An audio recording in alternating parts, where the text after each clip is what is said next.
plains of the Virginia range. The horses that hauled us from the lights of St. Joe to the bustling dirt streets of San Francisco were set loose to wander when hard times came. Hi, we're here this afternoon with Jean Gribben, and she is from the Virginia Range Wildlife Protection Association, and we're here to talk about wild horses that these people claim are missing from the Virginia Range. They don't see them. Now, I was here working in this area. As a matter of fact, I owned a big piece of this area for many years back in the late 70s, early 80s. And I did never, ever see a shortage of wild horses. However, coming up here today, after all these years, I didn't see any wild horses. That's right. What'd you do with them? Well, you're the organization. Does this mean you took the wild horses away? No, not us. We have no idea what has happened to all of our horses. We also are concerned. For a few years now, there's been a steady decline of the horses, and we don't know why, and we want to know why. How are you going to find out? Well, we're going to be doing an aerial count of the horses on the Virginia Range, and we'll take it from there. We've done counts on foot and by horseback, on ATVs and trucks, and we're just not finding the horses. We've counted about 200, and that's it. 200 is nothing compared to what was here. Right. And the State Department of Agriculture is saying that we have 1,200, 2,000, 3,000 or more. Well, I have my own opinions on government agencies and their ability to count. However, that's immaterial. When I was here before, we did have an incident, and this was in 1980, I believe.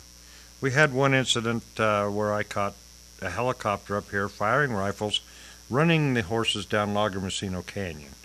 And we had several horses with broken legs. Well, it was 4 mares that I counted as I went down the road. Now, the road was unimproved then.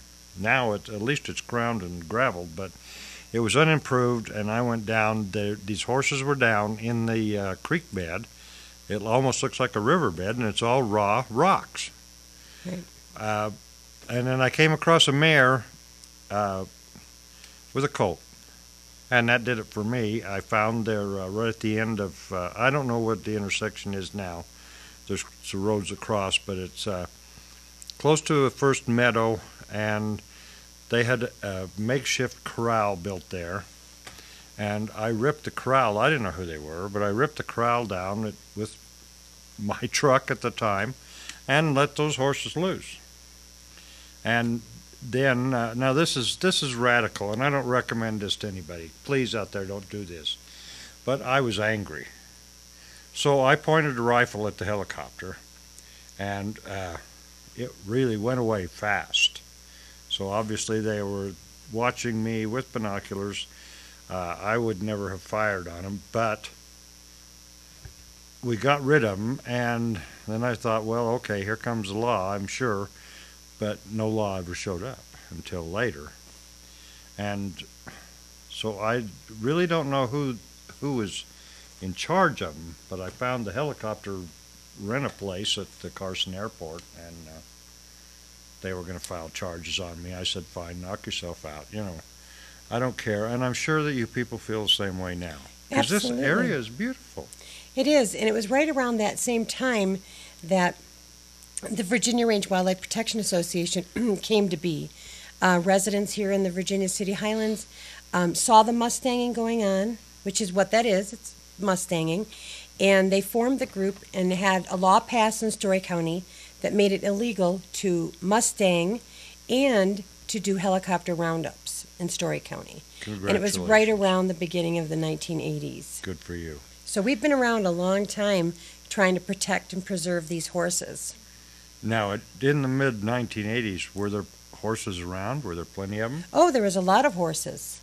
And now there are none. Now there are none. The state of Nevada's all mountains and sage, abandoned old gold mines from a bright gilded age.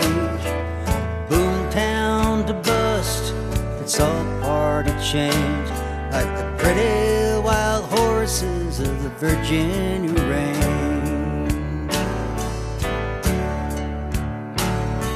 The horses that hauled us from the lights of St. Joe to the bustling dirt streets of San Francisco were set loose to wander when hard times came, to fend for themselves in the Virginia range. They're part of our heritage and our past, there to remind us some freedoms don't last unless we protect them. Life will change for the pretty wild horses of the Virginia range.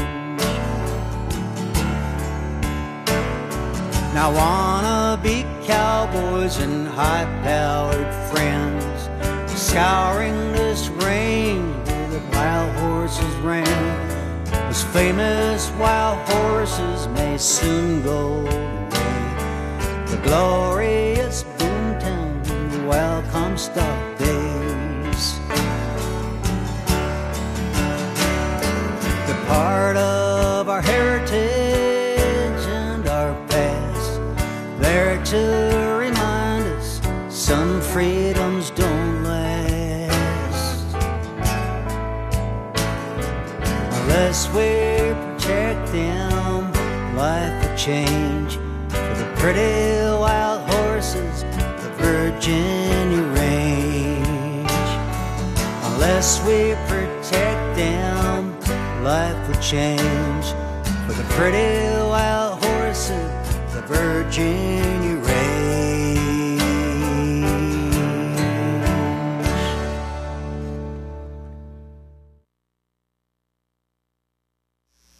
I know this. I was traveling westbound on 80 and saw a cattle truck, a semi-truck filled with horses. That's not the way people transfer wild horses.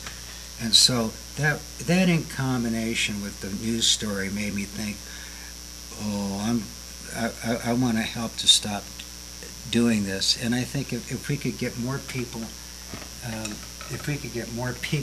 to help us in that regard, it would help to, at least we can start to put in the process of creating legislation to put an end to the taking of these beautiful animals. By the way, the reason my wife and I moved up here is largely because of the wild horses. It's magical. It was magic to us, and it's magic to people who make the trek up Geiger Grade, and they photograph them. It suggests that the people in Nevada are made of really nice stuff. That's the feeling it gives people. It's a wildness, it's a freeness that a lot of places in the country don't have. We have it here, and I think that by our estimate, about 80% of people in the country, 83% of Americans want wildlife protection for wild horses. Those aren't my statistics. Lacey J. Dalton can take responsibility for that. There to remind us some freedoms don't last unless we protect them. Life will change for the pretty wild horses of the Virginia range. Unless we protect them, life will change for the pretty wild horses of the Virginia